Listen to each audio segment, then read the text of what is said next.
चलिए बात करते हैं आगे। तो ये तो दो मुद्दे थे जो कि इन तीनों लोगों ने, एक सर ने और दो स्टूडेंट ने मिल करके दुनिया के सामने रखे, ठीक है। अब बात आती है कि ठीक है सर, रखे तो रखे, कोई बात नहीं। तो ये रहा पूरा गीगर मार्सडेन का एक्सपेरिमेंट, ये रहा उसका डायग्राम। ये डायग्राम इंपॉर्टेंट है, ये डायग्राम एग्जाम में आ सकता है, ध्यान रखना, ठीक है। ये रहे कुछ उसके कंक्लूजन।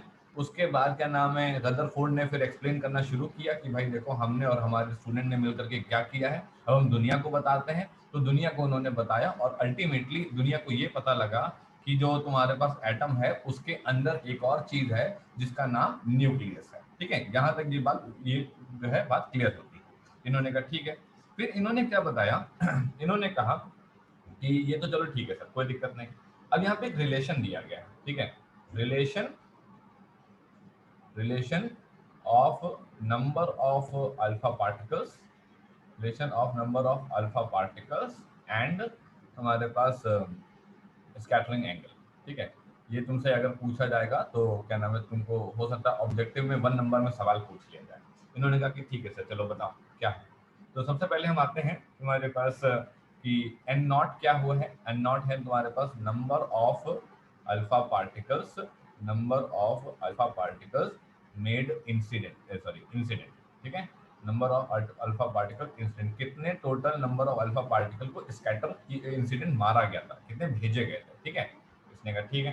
फिर क्या है, इसने कहा कि नंबर ऑफ तुम्हारे पास alpha particles, number of alpha particles scattered at an angle theta, scattered at an angle तुम्हारे पास थीटा, ठीक है। फिर उन्होंने कहा ठीक, और क्या चीज है, थीटा तुम्हारे पास स्कैटरिंग एंगल है। अब जरा वो दे देते हैं आपको पहले, क्या नाम है, फॉर्मूला, फिर आगे की बात करते हैं। तो देखो एन क्या है, एन है तुम्हारे पास नंबर ऑफ अल्फा पार्टिकल जिनको तुम्हारे पास स्कैटर किया, मतलब जो स्कैटर हुए हैं थीटा पे। एंड नॉट वो अल्फा पार्टिकल हैं जिनको इंसिडेंट किया गया था, और थीटा तुम्हारे पास वो है जो स्कैटरिंग एंगल, ठीक है। इन्होंने कहा एन इज इक्वल्स टू तुम्हारे पास N not small N into तुम्हारे पास एस, जेड तुम्हारे पास ई स्क्वायर अपॉन हाफ तुम्हारे पास एम बी स्क्वायर 1 साइन की पावर 4 तुम्हारे पास थीटा अपॉन, ये एक तुम्हारे पास एक्सप्रेशन, ये एक एक्सप्रेशन है तुम्हारे पास, समझिएगा जरा। इन्होंने कहा कि n is equal to n naught into small N into small s z e square upon m B square 1 sine की पावर 4 तुम्हारे पास और थीटा बाई, ये पर्टिकुलर वैल्यू यहाँ पे आई। हमने कहा ठीक, कोई दिक्कत नहीं। अब इन्होंने कहा कि और लोग हैं, जैसा इनके बारे में बता दीजिए। हमने कहा ठीक है, जो एस है हमारे पास वो है थिकनेस ऑफ फॉइल, एस जो है हमारे पास वो तुम्हारे पास क्या है, थिकनेस ऑफ फॉइल है, ठीक है। फिर इन्होंने कहा कि स्मॉल एन क्या है, स्मॉल एन है तुम्हारे पास number of atoms, number of atoms पर यूनिट वॉल्यूम, ठीक है, नंबर ऑफ एटम्स पर यूनिट वॉल्यूम है, ठीक है। और स्मॉल एम क्या है, मास है, mass of 1 alpha particle, mass of 1 तुम्हारे पास अल्फा पार्टिकल। ये पर्टिकुलर रिलेशन दिया गया। अब इस पर्टिकुलर रिलेशन से समझिएगा जरा। इतना तो यार हम लोग को बचपन में पढ़ाया गया है कि जब सर थीटा की वैल्यू बढ़ती है तो साइन थीटा की वैल्यू तुम्हारे पास बढ़ती है, और कॉस थीटा की वैल्यू तुम्हारे पास जो है घटती है। ये तो पता है ना, जब 30 डिग्री से 30 से 45 से 60 जाते हैं अपन, तो साइन थीटा की वैल्यू बढ़ जाती है, साइन थीटा की वैल्यू तुम्हारे पास 0 से 1 की तरफ चली जाती है, कॉस थीटा की वैल्यू 1 से 0 तक जाती है, तो घटती जाती है, ठीक है। इसने कहा ठीक है। अब मुद्दा ये है कि ये पर्टिकुलर इतना बड़ा जो एक्सप्रेशन आपने दे दिया है, क्या ये जिंदगी में कभी यूज होगा भी, या फिर ऐसे ही है। ये यूज होगा, लेकिन इसमें कौन यूज होगा, इसमें बस ये यूज होगा, n into n is inversely proportional to sine की पावर 4 थीटा बाई 2, बस ये इस्तेमाल होगा। तो इतना बड़ा एक्सप्रेशन क्यों दे दिया। मान लो कभी तुमसे यह पूछ लिया जाए कि जो number of alpha particle scatter किए हैं एंगल थीटा में, वो किन किन पे डिपेंड करता है, किन किन पे डिपेंड करता है, तो किन पे डिपेंड करता है, एक तो स्मॉल n पे डिपेंड करता है, एक तो s पे डिपेंड करता है, एक तो z पे डिपेंड करता है, ठीक है। एक तो तुम्हारे पास मास पे डिपेंड करता है, एक तो वेलोसिटी पे डिपेंड करता है, एक तो थीटा पे डिपेंड करता है। इतने लोगों पे डिपेंड करता है, इतने लोगों पे वहां पर डिपेंड करता है। एन क्या है, एन तो हमारा नंबर ऑफ एटम्स पर यूनिट वॉल्यूम है, एस क्या है, थिकनेस ऑफ फॉइल है, किस पे स्ट्राइक कर रहे हो उसका एटॉमिक नंबर है, अल्फा पार्टिकल का मास तो कांस्टेंट ही रहेगा, वेलोसिटी तुम्हारे पास क्या लेकर क्या हो ये बताओगे, और एंगल थीटा तुम्हारे पास क्या मिला है ये तुमको बताना पड़ेगा। आई बात समझने। तो अगर तुमसे कभी कभार पूछ ले, कभी तुमसे अगर पूछ ले कि बेटा नंबर ऑफ अल्फा पार्टिकल जो स्कैटर किए हैं एंगल थीटा पे, वो किन किन बातों पे डिपेंड करते हैं, तो वो इन इन बातों पे डिपेंड करते हैं। हमने सबके बारे में यहाँ पे आपको जिक्र दे दिया। बात क्लियर है सभी लोग को?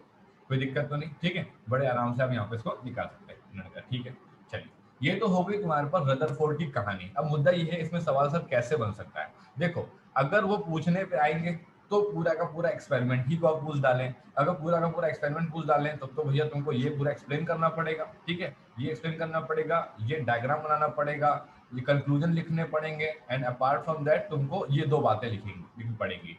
ये तुम क्या नाम है जो पर्टिकुलर एक्सप्रेशन है तुम दो और चाहे ना दो। बहुत सारी बुक्स में ये प्रेजेंस होता है, मेनली रेफरेंस बुक में ये होता है, और बहुत सारी क्या नाम है बुक्स में नहीं भी होता, तो कोई बहुत बड़ी बात नहीं अगर आप ये नहीं लिखते लास्ट वाला पार्ट, लेकिन आपको ये सब लिखना ही पड़ेगा, ठीक है। अब मुद्दा है कि ये वाली कहानी बतानी पड़ेगी, नहीं नहीं, गीगर ने, मार्टसन ने, उनके स्टूडेंट थे, उन्होंने ये किया वो किया, ये सब कुछ नहीं बताना पड़ेगा। मेन जो इसके अंदर है वो गीगर मार्टसन का एक्सपेरिमेंट है, जिसको करने के बाद ये रिजल्ट आया था, जिसको करने के बाद रदरफोर्ड उतरे थे और उन्होंने रिप्रेजेंटेटिव के फॉर्म में ये दो बातें कही थी, दुनिया को न्यूक्लियस के बारे में पता लगा था, और फाइनली हमको एक रिलेशन के बारे में पता लगा था। ये सब कहानी इनमें।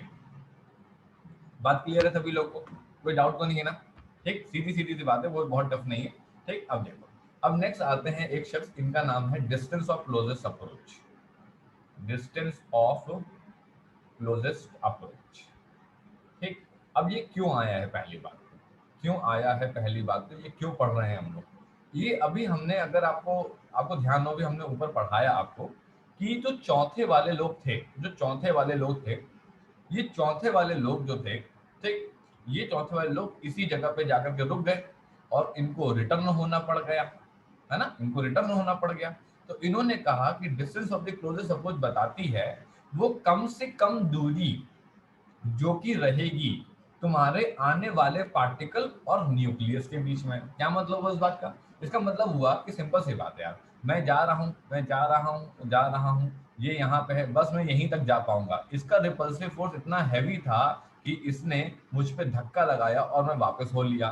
तो इन्होंने कहा कि ये जो पर्टिकुलर दूरी तुम्हारे पास रहेगी ना, इस पर्टिकुलर दूरी को हम लोग बोलेंगे डिस्टेंस ऑफ क्लोजेस्ट अप्रोच। तो distance of the closest approach वो तुम्हारे पास मिनिमम डिस्टेंस होती है सेंटर ऑफ न्यूक्लियस के बीच में और अल्फा पार्टिकल के बीच में, ठीक है, जो कि तुम्हारे पास दिखाई देगी before reflection of the alpha particle. तो अगर मैं इसी बात को लिखना चाहूंगा तो मैं बहुत सिंपल वर्डों में लिख देता हूँ, बहुत टफ नहीं लिखूंगा मैं। इसने कहा कि द मिनिमम डिस्टेंस, इन्होंने बोला वो कम से कम दूरी, the minimum distance between the centre of nucleus, ठीक है,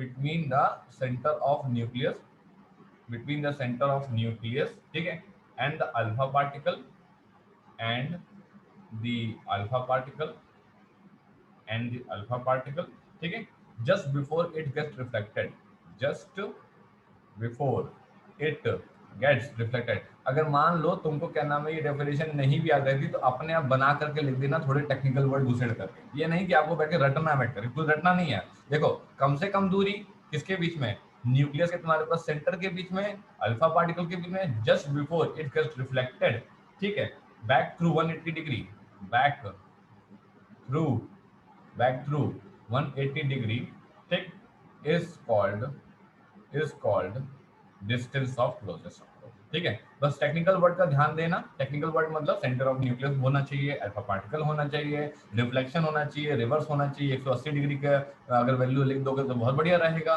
नहीं लिखोगे तो भी रिवर्स लिख देना, काम चलेगा। मिनिमम दूरी जरूर लिख देना। तो इसमें जो टेक्निकल वर्ड है वो क्या है, एक तो मिनिमम है, एक तुम्हारे पास क्या है, एक तुम्हारे पास सेंटर ऑफ न्यूक्लियस है, एक तुम्हारे पास क्या है अल्फा पार्टिकल है, और एक तुम्हारे पास क्या है रिफ्लेक्टेड है। अगर ये चार वर्ड आपके डेफिनेशन में मौजूद है तो अगर आपकी ग्रामर की मिस्टेक या कुछ ऐसी वैसी मिस्टेक होगी भी तो भी कोई बहुत बड़ी बात नहीं है, वो मतलब मार्क्स आपको मिल जाते हैं, ऐसी कोई दिक्कत नहीं, ठीक है। तो डिस्टेंस ऑफ तुम्हारे पास क्या है, क्लोजेस्ट अप्रोच। चलो अब बात करते हैं कि भाई distance of the closest approach को लोग कैसे समझेंगे। इसके लिए मैं आपके सामने डायग्राम उठाता हूँ, ठीक है। देखिएगा डायग्राम क्या है यहाँ पे, ये उठा देते हैं। ये पर्टिकुलर डायग्राम है हमारे पास, ठीक, ये पर्टिकुलर डायग्राम है हमारे पास। अब इस डायग्राम में जरा ध्यान से देखिए कि ये तुम्हारे पास है ये तुम्हारे पास पार्टिकल, ठीक है, ये तुम्हारे पास क्या है, ये तुम्हारा पार्टिकल है, ये तुम्हारे पास आ रहा है, ठीक, इसने कहा ठीक। अब मुद्दा ये है कि अल्फा पार्टिकल ही आएगा क्या, उसी ने ठेका ले रखा है, नहीं कहा नहीं नहीं प्रोटॉन भी आ सकता है, हम पॉजिटिवली चार्ज पार्टिकल को लेकर के आएंगे, ऐसी कोई बात नहीं, ठीक। इन्होंने कहा ठीक, कोई दिक्कत नहीं। फिर इन्होंने कहा कि ये तुम्हारे पास न्यूक्लियस है, तो ये हमारे पास जो पॉइंट है, ये हमारे पास क्या है, ये हमारे पास है सेंटर ऑफ न्यूक्लियस, ये हमारे पास क्या है, ये हमारे पास सेंटर ऑफ न्यूक्लियस है। हमने कहा ठीक है, कोई दिक्कत नहीं। और ये हमारे पास क्या होगा, ये हमारे पास Z होगा, ZE होगा। Z में तुम्हारे पास एटॉमिक नंबर होगा, Z में तुम्हारे पास क्या होगा, एटॉमिक नंबर ऑफ तुम्हारे पास क्या नाम है, मटेरियल। ठीक है, जो भी पर्टिकुलर मटेरियल है, सिल्वर फॉइल है, एल्युमिनियम फॉइल है, गोल्ड फॉइल है, जो भी पर्टिकुलर उसने एक्सपेरिमेंट में आपको यूज करके बताई है वो आप बताएंगे। ठीक है, यहाँ पे पार्टिकल के बारे में डिस्कस कर सकते हैं। पार्टिकल में कौन कौन हो सकता है, पार्टिकल में प्रोटॉन हो सकता है सर, और अल्फा पार्टिकल भी हो सकता है सर, कुछ भी हो सकता है। ठीक है, वो डिपेंड करेगा कि उसने एक्सपेरिमेंट कैसे करा होगा। ठीक, अब इसने कहा ठीक, तो इसने कहा कि यहाँ पे दो एनर्जी रही होंगी, एक UA रही होगी और एक तुम्हारे पास KA रही होगी। यहाँ पे भी एनर्जी रही होगी, U भी रही होगी और तुम्हारे पास K भी रही होगी। ये तो अभी कुछ दिन पहले मैंने पढ़ाया था, ये तो मैंने अभी कुछ दिन पहले पढ़ाया था जब हम लोग पोटेंशियल एनर्जी पे कर रहे थे, कि जो टोटल एनर्जी तुम्हारे पास A पे रहेगी वही टोटल एनर्जी तुम्हारे पास B पे रहेगी, है ना, एनर्जी का कंजर्वेशन होगा। ठीक है, अब सिंपल सी बात है, ये तुम्हारे पास पोटेंशियल एनर्जी, तुम्हारे पास काइनेटिक एनर्जी है, ये तुम्हारे पास UB प्लस तुम्हारे पास KB है। तो यहाँ पे ये UA है, यहाँ पे तुम्हारे पास प्लस KA है, और ये तुम्हारे पास क्या है, यहाँ पे UB है और प्लस तुम्हारे पास KB। इसने कहा हाँ सर, कोई दिक्कत नहीं, सही है। तो इसने कहा कि जब ये चलता चला आ रहा था तो सिंपल सी बात है, इसके पास कोई वेलोसिटी होगी, और जब इसको यहाँ पे आकर के पीछे की तरफ भागना है तो यार भागने से पहले रुकोगे कि नहीं रुकोगे, ऐसा तो है नहीं भागते चले जाओगे रुक भी जाओगे, ऐसा कैसे हो सकता है। इसने कहा ये यहाँ से आएंगे और फिर यहाँ पे ये रुकेंगे और रुक करके ये वापस हो लेंगे। तो रुकने के लिए तुम्हारे पास क्या होगा, इसका मतलब है तुम रेस्ट पे आ जाओगे। इसका मतलब ये हुआ कि distance of the closest approach सीधा ये कहता है जो kinetic energy alpha particle possess करता होगा, जो kinetic energy alpha particle possess करता होगा वो पूरी की पूरी पोटेंशियल एनर्जी में क्या नाम है कन्वर्ट हो जाएगी। कैसी पोटेंशियल एनर्जी कन्वर्ट हो जाएगी, ग्रेविटेशनल नहीं नहीं नहीं, इलेक्ट्रोस्टैटिक पोटेंशियल एनर्जी। क्यों, क्योंकि देखो भैया हम लोग यहाँ पे डील कर रहे हैं चार्ज से, हम लोग यहाँ पे डील कैसे कर रहे हैं, चार्ज से। ये जो चार्ज है, और अभी अभी हम लोग इलेक्ट्रोस्टैटिक्स पढ़ ही रहे हैं, हमारा चल ही रहा है, उसमें अभी अभी हम लोगों ने पढ़ा कि इलेक्ट्रोस्टैटिक पोटेंशियल एनर्जी नाम की चीज होती है। इलेक्ट्रोस्टैटिक पोटेंशियल एनर्जी नाम की चीज वो होती है amount of work done by an external agent to assemble the charge system from infinity to a finite location, ये होता है। इसने कहा कि सर ठीक है कोई दिक्कत नहीं, तो इसने बहुत सीरीज बात की। इसने कहा कि total kinetic energy of alpha particle, total kinetic energy of alpha particle is converted is converted into तुम्हारे पास क्या, electrostatic, is converted into electrostatic potential energy। इसने साफ साफ बोला कि जो तुम्हारे पास टोटल तुम्हारे पास जो kinetic energy of alpha particle होगी वो इलेक्ट्रोस्टैटिक पोटेंशियल एनर्जी कन्वर्ट हो जाएगी, मतलब के ए पूरा का पूरा कन्वर्ट हो जाएगा किसमें, तुम्हारे पास यूवी में। ठीक है, अब इस बात को ध्यान रखना, और ये कोई बहुत बड़ी बात नहीं है, यही बात पे एटम्स के मैक्सिमम न्यूमेरिकल आते हैं, मैक्सिमम न्यूमेरिकल इसी बात पे आ जाते हैं, बहुत सिंपल है, कोई बहुत टफ नहीं है, जरा समझना। ठीक, तो total energy, total kinetic energy of alpha particle convert हो गई इलेक्ट्रोस्टैटिक पोटेंशियल एनर्जी में। हमने कहा ठीक है कोई दिक्कत नहीं। तो अब हम बात करते हैं हाफ ऑफ एम तुम्हारे पास VA स्क्वायर। अच्छा यहाँ पे हमको लिखना पड़ेगा कि जो UA है सर वो 0 है और जो KB है वो तुम्हारे पास 0 है, तो इससे ये प्रूव होता है कि KA जो है वो तुम्हारे पास UB के बराबर हो जाएगी। तो हाफ MVA स्क्वायर तुम्हारे पास हो गई है 1/4 पाई एप्सिलॉन नॉट। ओके, यहाँ पे हमने लिखा Q1 तुम्हारे पास Q2 अपॉन दूरी कितनी है भैया B पॉइंट, और तुम्हारे पास उसके बीच में दूरी कितनी है, उसके बीच में दूरी है तुम्हारे पास R0। तो हमने कहा कि ठीक है, हमने R0 पुट कर दिया, हमने कहा ठीक कोई दिक्कत नहीं। बहुत बच्चे गलती करते हैं, पोटेंशियल एनर्जी के नीचे R स्क्वायर लेके चले आते हैं, ये मत करना। ठीक है, जहां तुमने ये करा सारे का सारा एक्सप्रेशन पूरा का यहाँ गलत हो जाएगा, इस बात का ध्यान रखना। ठीक है, अब इसने कहा कि सर अल्फा पार्टिकल है। ठीक है, अगर अल्फा पार्टिकल है तो बात अगर हम Q1 की करेंगे तो उसे हम लेंगे तुम्हारे पास 2 अल्फा, और अगर तुम्हारे पास जो है वो क्या नाम है फॉइल की अगर हम लोग बात करें, ठीक है फॉइल की हम लोग बात करें तो वो Q2 इक्वल टू लिया जाएगा तो वहाँ पर ZE। मैंने फिर बताया जेड की जगह पे अपन सिल्वर भी रख सकते हैं, क्वेश्चन बताएगा, अपन गोल्ड भी रख सकते हैं, क्वेश्चन बताएगा, अपन अल्युमिनियम भी रख सकते हैं, क्वेश्चन बताएगा। अपन नहीं डिसाइड करेंगे, क्वेश्चन बताएगा कि क्या रखना है। तो यहाँ पे Z जो है, यहाँ पे Z जो है वो एटॉमिक नंबर है। ठीक है, एटॉमिक नंबर है किसका, फॉइल का। गलती मत कर देना, पता चला सिल्वर फॉइल का सवाल आया उठा के Z की वैल्यू 79 पुट करके चले आए, पूरा का पूरा सवाल ले डूबोगे। ध्यान रखना इस बात का, गलती नहीं होनी चाहिए आपसे। ठीक, चलो अब देखते हैं भैया। इसने कहा कि हाफ तुम्हारे पास M V square, V A की वैल्यू वी ले लेते हैं 1/4 पाई एप्सिलॉन नॉट, यहाँ पे लिखा तुम्हारे पास 2e, यहाँ पे लिखा तुम्हारे पास ZE, यहाँ पे लिखा तुम्हारे पास R नॉट, ठीक है, यहाँ पे पुट करा। तो हमने R नॉट की वैल्यू निकाली, कितनी आई तुम्हारे पास, ये 1/4πε0, ये आ गया तुम्हारे पास 2 तुम्हारे पास ZE स्क्वायर, और नीचे यहाँ पे पुट कर दिया क्या, काइनेटिक एनर्जी। इस तरीके से हम लोगों ने यहाँ पे आई बात सुनने। इसको मैं यहाँ पे लिख देता हूँ, स्मॉल के तुम्हारे पास 2 स्मॉल के तुम्हारे पास ZE स्क्वायर अपॉन तुम्हारे पास क्या, काइनेटिक एनर्जी। ये आ गया तुम्हारे पास फॉर्मूला, ये आ गया तुम्हारे पास क्या, फॉर्मूला आ गया किसका, distance of the closest approach. ये वो दूरी है, इस दूरी से बाहर मत निकलना, इस दूरी से बाहर कौन ना निकलना, जो अल्फा पार्टिकल है वो, और इस दूरी से आगे मत जाना, क्योंकि फिर तुमको न्यूक्लियस छोड़ेगा नहीं। आई बस हमने, ठीक है। अब इन्होंने कहा कि सर ठीक है चलो अब देखते जरा। अब गीगर मार्सन ने कहा कि हम आपको कुछ डेटा देते हैं, ठीक है, ये डेटा आपको याद नहीं करना है, ये डेटा बस आपके समझने के लिए, ठीक है, याद नहीं करना बैठ करके, डेटा याद कर रहा हूँ। इन्होंने कहा कि some experimental data, इन्होंने कहा some experimental data from experimental data from experiment from Giger's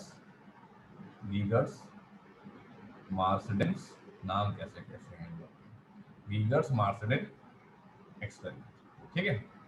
तो कुछ इन्होंने डेटा दिया, इन्होंने क्या डेटा दिया जब समझिएगा। इन्होंने कहा कि हमने कोई एक्सपेरिमेंट किया था ना, उसमें हमने जो काइनेटिक एनर्जी रखी थी अल्फा पार्टिकल की, वो रखी थी 5.5 तुम्हारे पास मिलियन इलेक्ट्रॉन वोल्ट, मतलब कि 5.5 इंटू 10⁻⁶ इंटू 1.6 इंटू तुम्हारे पास 10⁻⁻19, तो अल्टीमेटली वैल्यू है 5.5 इंटू 1.6 इंटू 10⁻⁻ कितना माइनस तुम्हारे पास 13 जूल, ठीक है। इतनी इन्होंने एनर्जी रखी, उन्होंने कहा ठीक है एनर्जी हो गई। और तुम्हारे पास किस में रखा था, इसने कहा कि जो है हम जो है गोल्ड फॉइल में रखे थे, गोल्ड फॉइल में किए थे, तो गोल्ड का तुम्हारे पास एटॉमिक नंबर 79 इस्तेमाल कर लिया, ठीक है।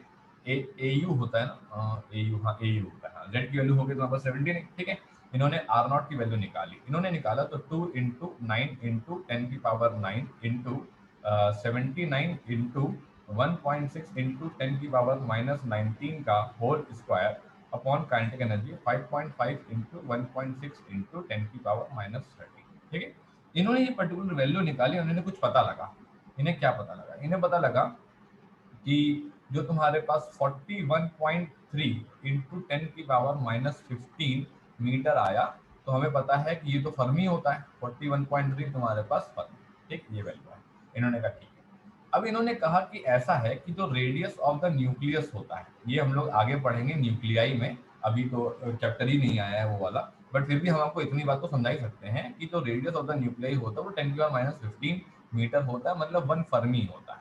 इससे क्या पता लगता है, इससे ये पता लगता है कि ऐसा है कि जो तुम्हारा अल्फा पार्टिकल होता है, ठीक है, अल्फा पार्टिकल जो है वो तुम्हारे पास आता है 41.3 तुम्हारे पास फर्मी के बराबर, और इनका खुद का रेडियस कितना है, इनका खुद का रेडियस है, इनका खुद का रेडियस 1 फर्मी है। इसका मतलब ये है कि R नॉट की वैल्यू जो है वो रेडियस ऑफ द न्यूक्लियस से ज्यादा होती है। इसका मतलब ये हुआ कि तुम्हारे पास जो अल्फा पार्टिकल है, जब वो स्ट्राइक करने के लिए आएगा तो वो तुम्हारे पास न्यूक्लियस के अंदर नहीं घुसने वाला है, कभी भी न्यूक्लियस उसको घुसने ही नहीं देगा। इसका मतलब है न्यूक्लियस उसको बहुत दूर से हाथ दिखाएगा, चलो चलो चलो निकल लो निकल लो, ठीक, बहुत जल्दी निकल लो। इसका मतलब ये है कि there is no physical collision.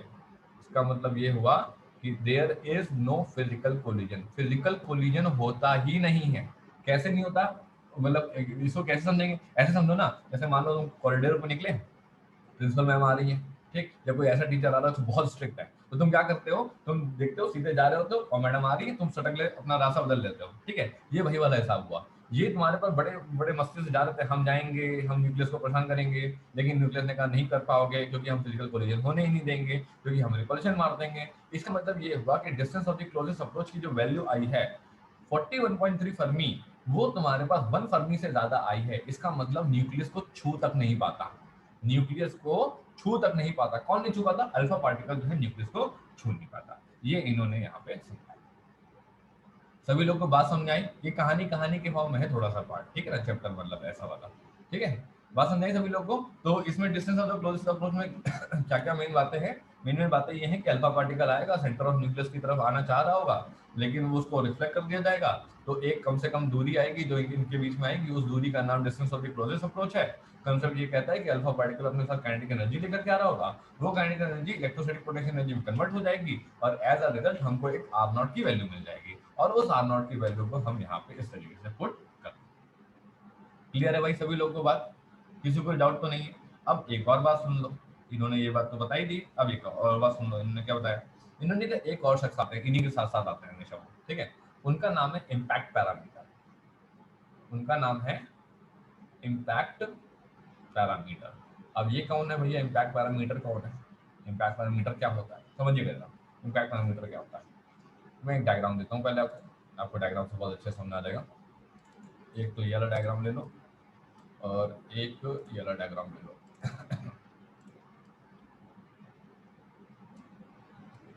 एक ये वाला डायग्राम ले लो। अब देखो जरा, बड़ा कर देता हूँ, साफ दिखेगा आपको। हाँ, चलो। अब ये इम्पैक्ट पैरामीटर आए, इम्पैक्ट पैरामीटर ने कहा कि देखो भाई, distance of the closest approach की तो बात हो गई distance of the closest approach की बात जो होनी थी हो गई।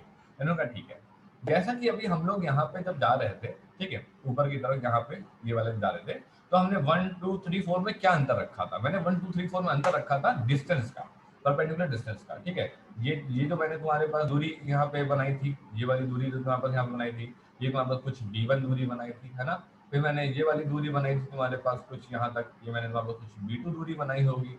फिर मैंने ये वाली दूरी बनाई थी कुछ तुम्हारे पास जो है b3 दूरी बनाई होगी, ठीक है। और सिमिलर तरीके से तुम्हारे पास ये दूरी बनाई, ठीक है। अब b4 को तुम कहोगे कि b4 ऐसा है, तुम्हारे को तो हम ये बोलेंगे भाई तुम तो हेड ऑन कोलिजन करने चले गए थे, तुमने कहा कि हम जाएंगे फोड़ के आएंगे, तुम खुद ही फूट गए, ठीक है। तो फोर्थ वाला जो है वो हेड ऑन कोलिजन करने गया। अब इन्होंने कहा कि आ जाओ इसी बात को मुद्दे पे बात कर लेते हैं, ठीक है। इन्होंने कहा इम्पैक्ट पैरामीटर क्या होता है? इम्पैक्ट पैरामीटर ने कहा कि हम कुछ भी नहीं है भाई, ऐसा है, हम कुछ भी नहीं है, हम बस न्यूक्लियस के कितने ऊपर जो है पास कर रहे थे या निकलने की कोशिश कर रहे थे, हम बस वो है और कुछ भी नहीं। तो इन्होंने कहा अच्छा ठीक है। तो इन्होंने कहा कि डिफाइन कैसे किया जाएगा? इन्होंने कहा कि परपेंडिकुलर डिस्टेंस, मैं डिफाइन करता हूँ जरा यहाँ पे।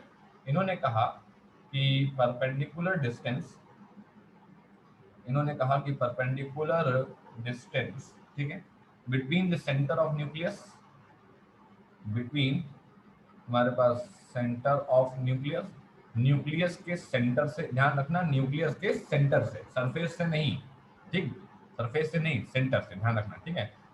ये perpendicular distance between the centre of nucleus and the direction of velocity vector, and हमारे पास डायरेक्शन ऑफ वेलोसिटी वेक्टर। ये क्यों बोला, ये क्यों बोल दिया डायरेक्शन ऑफ वेलोसिटी वेक्टर? देखो क्यों बोला, मैं आपको बताता हूँ। वेलोसिटी वेक्टर, ठीक है, of alpha particle, of alpha particle is termed as impact parameter. इसी को बोलते हैं हम लोग क्या? इसी को हम लोग बोलते हैं इम्पैक्ट पैरामीटर। अब समझना मेरा क्या है। इसने कहा कि देखो यार, लॉजिकली अगर अपन देखें तो हम लोग कहेंगे कि ये ऐसे निकला था, ठीक है, ऐसे निकला था, फिर ये तुम्हारे पास ऐसे ऐसे इधर की तरफ, ऊपर की तरफ हो गया, लेकिन इसकी डायरेक्शन कहाँ पे थी? इंटेंडेड डायरेक्शन क्या थी? ये थी। इसने कहा इंटेंडेड डायरेक्शन ये थी, दिस वाज इंटेंडेड डायरेक्शन, मतलब कि यहाँ पे ये ऐसे इधर की तरफ ही आना चाहता था। अगर न्यूक्लियस नहीं होता तो ये ऐसे ही जाता, और क्या, सिंपल सी बात है, न्यूक्लियस नहीं होता तो इसे रिपल्शन में मारता, रिपल्शन नहीं मारता तो सीधे निकल जाता है। हाँ बात तो सही है, लेकिन ऐसा नहीं हुआ। जैसे ही तुम्हारे पास ये न्यूक्लियस के आगे बढ़ना शुरू किया, ये तुम्हारे पास थोड़ा सा ऊपर हुआ, फिर थोड़ा सा ऊपर हुआ, फिर थोड़ा सा ऊपर हुआ, फिर और ऊपर हुआ, और ये ऊपर करके निकल गया। इसका मतलब है कि ये क्या एक्सपीरियंस कर रहा होगा? ये एक्सपीरियंस कर रहा होगा क्या? रिपल्शन एक्सपीरियंस कर रहा होगा। किससे एक्सपीरियंस कर रहा होगा? सिंपल सी बात है, न्यूक्लियस से कर रहा होगा, ठीक है। अब जरा इस पर्टिकुलर डायग्राम को देखो, लेफ्ट वाले पे अगर तुम यहाँ पे देखो तो θ1 तुम्हारे पास, θ2 तुम्हारे पास, θ3 लिखा हुआ है। θ3 में तुम्हारे पास तुम काफी ऊपर गए, θ3 में तुम काफी ऊपर गए हो, ठीक है, b3 पे गए हो तुम। θ2 में तुम जो है थोड़ा सा और नजदीक आ गए, तुम b2 पे गए हो। θ1 पे तो तुम b सीधे 0 पे चले गए, ठीक है। इसने क्या बताया? इसने कहा कि b3 was greater than b2, b2 was greater than b1। हम जितना न्यूक्लियस से दूर रहेंगे उतना ही हमारी सेहत के लिए अच्छा रहेगा, वरना वो हमको मार के भगा देगा, सिंपल सी बात है, ठीक है।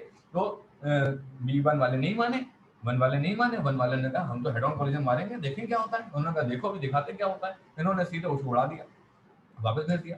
इन्होंने कहा कि हम सिर्फ मुद्दा यहाँ पे आपसे ये डिस्कस करने आए हैं कि सेंटर ऑफ द न्यूक्लियस से ऊपर की तरफ कितना दूर फेंकेंगे अपना अल्फा पार्टिकल, ये पैरामीटर हमारा बताता है किसके बारे में, इम्पैक्ट पैरामीटर के बारे में। बात क्लियर हुई? सीधा सा फंडा यार, सिंपल सी बात है। वो सेंटर ऑफ द न्यूक्लियस से कितना ऊपर जाएगा, जितना ऊपर जाएगा उतना कम डिफ्लेक्ट होगा, जितना क्या नाम है नीचे आएगा उतना ही तुम्हारे पास जो है ज्यादा डिफ्लेक्ट होगा। यही बात तो हमने बताई थी, ये बात तो हमने स्टार्टिंग में बता दी थी तुमको यहाँ पे कि भाई देखो जितना दूर जा रहे थे, जितना तुम दूर जा रहे थे, B1 दूरी पर जा रहे थे तुम बहुत कम डिफ्लेक्ट हुए, B2 पे जा रहे थे तो थोड़ा सा डिफ्लेक्ट ज्यादा हो गए, B3 पे तुम और डिफ्लेक्ट हो गए, और जब हेड ऑन कोलिजन करने गए तो तुम डिफ्लेक्ट ही नहीं हुए। यही बात को उन्होंने एक नाम दे दिया और उस पर्टिकुलर नाम को उन्होंने बता दिया क्या, इम्पैक्ट पैरामीटर। इसको हम लोग बोलते हैं तुम्हारे पास इम्पैक्ट पैरामीटर। बात समझाई? ठीक। अब इसके बारे में इन्होंने कुछ बातें लिखी, लिखी क्या बातें लिखी इन्होंने, इन्होंने कहा, इन्होंने फालतू बात लिख दी, ये बात हमको पता भी है, दिख रही है सामने, फर्जी बातें इन्होंने लिख दी। देखो क्या लिखा है इन्होंने, इन्होंने कहा कि फॉर तुम्हारे पास लार्ज इम्पैक्ट पैरामीटर, और तुम्हारे पास लार्ज इम्पैक्ट पैरामीटर, बहुत ही बड़े इम्पैक्ट पैरामीटर के लिए, बड़े मतलब बी की वैल्यू काफी लार्ज होगी, बी की वैल्यू तुम्हारे पास काफी लार्ज होगी, ठीक है।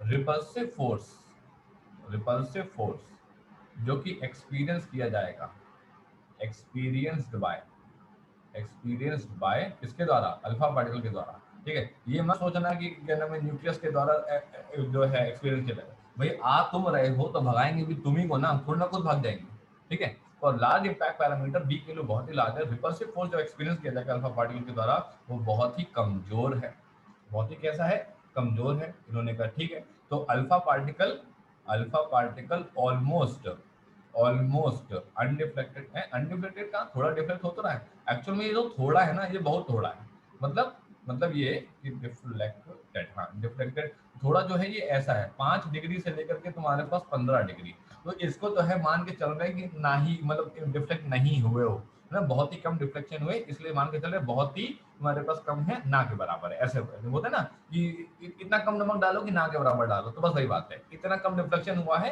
कि ना के बराबर है, ठीक है। इसने कहा कोई दिक्कत नहीं। इसने कहा कि फॉर तुम्हारे पास स्मॉल इम्पैक्ट पैरामीटर, ठीक है, ये एसोसिएशन रीजन में ऐसे सवाल बना के दे सकते हैं ना। और तुम्हारे पास स्मॉल इम्पैक्ट पैरामीटर अगर तुम्हारे पास कम होगा तो, अगर तुम्हारे पास बी की वैल्यू तुम्हारे पास कम होगी तो क्या होगा, तो इसे तुम्हारे पास लार्ज तुम्हारे पास रिपल्सिव फोर्स हैंडल करना पड़ेगा। इसने कहा कि बहुत ही हैवी रिपल्सिव फोर्स तुम्हारे पास हैंडल करना पड़ेगा। इसने कहा हाँ ठीक है, तो इसने कहा कि रिपल्सिव फोर्स कैसा होगा, रिपल्सिव फोर्स तुम्हारे पास काफी स्ट्रांग होगा। इन्होंने कहा ठीक है। अब तीसरी बात आ गई, इन्होंने कहा कि फॉर हेड ऑन कोलिजन, बिल्कुल गए खोपड़ी में जाकर लड़ गए उनके कि हम तो आगे रहेंगे। इन्होंने कहा भगाते हैं अभी तुमको, ठीक। तो फॉर तुम्हारे पास हेड ऑन कोलिजन, अब हेड ऑन कोलिजन होगा तो बी की वैल्यू कितनी होगी, 0 होगी, थीटा की वैल्यू कितनी होगी, 180 होगी। इसमें क्या सोचना है, ये तो सिंपल सी बात है। जो पहला वादा जो आया होगा ये वाला है ना, ये बिल्कुल सीधे आ गया होगा, हम जा रहे हैं भैया सीधे न्यूक्लियस से लड़ने के लिए, ये गया न्यूक्लियस ने को भगा दिया, बी की वैल्यू 0 थी और थीटा की वैल्यू 180 हो गई। थीटा कौन है, थीटा स्कैटरिंग एंगल है। इन्होंने कहा कि कंप्लीट तुम्हारे पास क्या हो गया, कंप्लीट तुम्हारे पास जो है रिफ्लेक्शन यहाँ पे देखने को मिला, ठीक, कोई दिक्कत नहीं। तो ये हुई तुम्हारे पास इम्पैक्ट पैरामीटर की कहानी। अब इम्पैक्ट पैरामीटर ने कहा हम भी आए हैं तो हम भी कुछ बताएंगे भाई अपनी बात। इन्होंने कहा आओ भैया बताओ, तुम भी बताओ। तो इन्होंने कहा हम क्या बताना चाहते हैं, हम ये बताना चाहते हैं कि B is equals to 1/4 pi epsilon naught ZE square upon kinetic energy, ठीक है, कॉट तुम्हारे पास कितना, थीटा अपॉन 2। ये तुम्हारे पास आया फॉर्मूला। अब यार ये क्यों फॉर्मूला आ गया सर, ये क्यों फॉर्मूला आ गया, और क्या इसका डेरिवेशन भी है, नहीं इसका कोई डेरिवेशन नहीं है। ये फॉर्मूला याद रखना है, ये फॉर्मूला याद रखना है सिर्फ और सिर्फ तुम्हारे पास वेरिएशन वाले सवाल बताने के लिए। ये बढ़ा तो क्या घटा, ये घटा तो क्या बढ़ा, ये सब बताने के लिए। इसने कहा अच्छा ठीक कोई बात नहीं। इसने कहा कि सिंपल सी बात है सर कि अगर हम लोग बात करें टेन थीटा की वैल्यू, ठीक है, टेन थीटा की वैल्यू में क्या होता है तुम्हारे पास, 0 होता है पहले, फिर होता है 1/√3, फिर होता है 1, फिर होता है √3 और फिर होता है कहाँ, इंफिनिटी। कॉट थीटा की वैल्यू में क्या होता है, कॉट थीटा की वैल्यू क्या होता है, इंफिनिटी होता है, √3 होता है, 1 होता है, 1/√3 होता है, ठीक है, और तुम्हारे पास फिर 0 जाता है। इसका मतलब है कि जैसे जैसे तुम्हारे पास थीटा बढ़ता है, ठीक है, तुम्हारे पास जैसे जैसे तुम्हारे पास थीटा बढ़ता है टेन थीटा की वैल्यू क्या हो जाती है, तुम्हारे पास बढ़ती जाती है, ठीक। और जैसे जैसे तुम्हारे पास क्या नाम है थीटा बढ़ता है कॉट थीटा की वैल्यू क्या होती है तुम्हारे पास घटती जाती है। उसने कहा हाँ ठीक, कोई दिक्कत नहीं। तो इसने क्या बताया, इसने कहा कि अगर लार्ज बी होगा, अगर लार्ज बी होगा तो तुम्हारे पास कॉट थीटा बाय 2 भी तुम्हारे पास जो है ना में मतलब वैल्यू बढ़ेगी। अब इन्होंने कहा कि ठीक है वैल्यू तो बढ़ेगी, इसका मतलब है यहाँ पे ऐसे बता दे रहे हैं, यहाँ पे इन्होंने कहा कि अगर तुम्हारे पास लार्जर बी होगा, ठीक है, मतलब बी तुम्हारे पास लार्जर होगा, बी लार्जर होने का मतलब है थीटा तुम्हारे पास कैसा हो जाएगा, कमजोर हो जाएगा। तो हमें पता है कि जब तुम्हारे पास लार्ज बी होगा तो कॉट थीटा की वैल्यू कम हो रही होगी, है ना। इसने कहा कि कॉट थीटा बाय 2 क्या नाम है कैसा हो रहा होगा, डिक्रीज कर रहा होगा। इसने कहा हाँ सर कोई दिक्कत नहीं। तो लार्ज बी की वैल्यू पे कॉट थीटा बाय 2 की वैल्यू घट रही होगी।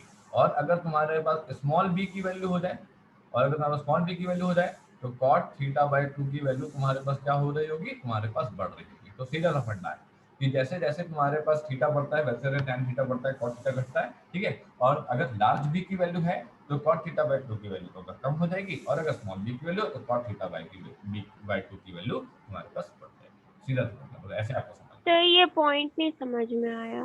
पॉइंट में हमने ये बताया है, देखो ये पॉइंट हमने ये बताया है कि 3 वाले को देखो, 2 वाले को देखो और 1 वाले को देखो, ठीक। 3 वाले 2 वाले 1 में हमने कहा कि बी की वैल्यू बहुत लार्ज है 3 के लिए, बी3 जो है, बी3 जो है वो बी2 से लार्जर है और तुम्हारे पास बी1 से लार्जर है, ठीक है। अगर हाई वैल्यू तुम्हारे पास होगी, बी की तुम्हारे पास हाई वैल्यू होगी, तो इसने कहा कि बी की हाई वैल्यू का मतलब है कि तुम्हारे पास cot theta by 2, cot theta by 2 तुम्हारे पास क्या होता जाएगा, कम होता जाएगा। कम होता जाएगा मतलब ये है कि थीटा की, ऐसे समझो, इसमें अगर कंफ्यूजन हो रहा है तो ये हम हटा देते हैं, वरना इसमें क्या नाम है परेशान हो जाओगे थीटा बाय 2 कौन बढ़ रहा है कौन घट रहा है। ऐसे समझो कि अगर तुम्हारे पास लार्जर बी की वैल्यू तुम्हारे पास है, अगर लार्जर बी की वैल्यू है तो स्कैटरिंग एंगल, स्कैटरिंग तुम्हारे पास एंगल जो है वो कैसा है, वो तुम्हारे पास स्मॉल है, ठीक है। और अगर स्मॉल भी है तो स्कैटरिंग एंगल तुम्हारे पास लार्ज है, बस इतना ध्यान रखो, उसको मैं परेशान की जरूरत नहीं है, कोई मतलब नहीं उसका, ठीक है। स्कैटरिंग एंगल तुम्हारे पास जो है large है, ठीक है। बाकी वो कॉट थीटा और थीटा वाला पार्ट हटा दो, उसकी कोई दिक्कत नहीं, कोई जरूरत नहीं ये पड़ेगी। सभी लोगों को क्लियर हुआ यहाँ तक? किसी के मन में कोई सवाल हो तो बताइए। देखो बहुत सिंपल सा चैप्टर है ये, एटम्स और न्यूक्लियस दोनों भाई भाई हैं, ठीक है। बहुत ही सिंपल चैप्टर है, इसमें जो भी सवाल आएगा 100% आप उसको सही करके आओगे, तो इसमें गलत करने लायक कुछ है भी नहीं। बड़े आराम से जो है पूरा का पूरा पार्ट समझ सकते हैं, ठीक। तो इम्पैक्ट पैरामीटर कंप्लीट करा दिया, ठीक है। और ये distance of the closest approach बता दिया, इन दोनों लोगों की कहानी बता दी। अब एक तीसरा शख्स आएगा, तीसरा शख्स कौन आएगा अब ये, अब तीसरा शख्स जो आएगा उनका नाम होगा बोहर थ्योरी। अब ये चैप्टर जो है वो 90% बोहर थ्योरी पे है और 10% इन लोगों पे है। थॉमसन की तो कोई इज्जत ही नहीं है, थॉमसन के बारे में तो दोबारा कभी ये लोग बातें नहीं करने वाले, ठीक है। थॉमसन के बारे में कभी दोबारा ये लोग बात नहीं करने वाले हैं। थॉमसन तो कुछ देखे भी नहीं गए थे, ना न्यूक्लियस के बारे में बता के गए, ना घूमने वाला पार्ट बता के, कुछ नहीं बता के गए, ठीक है।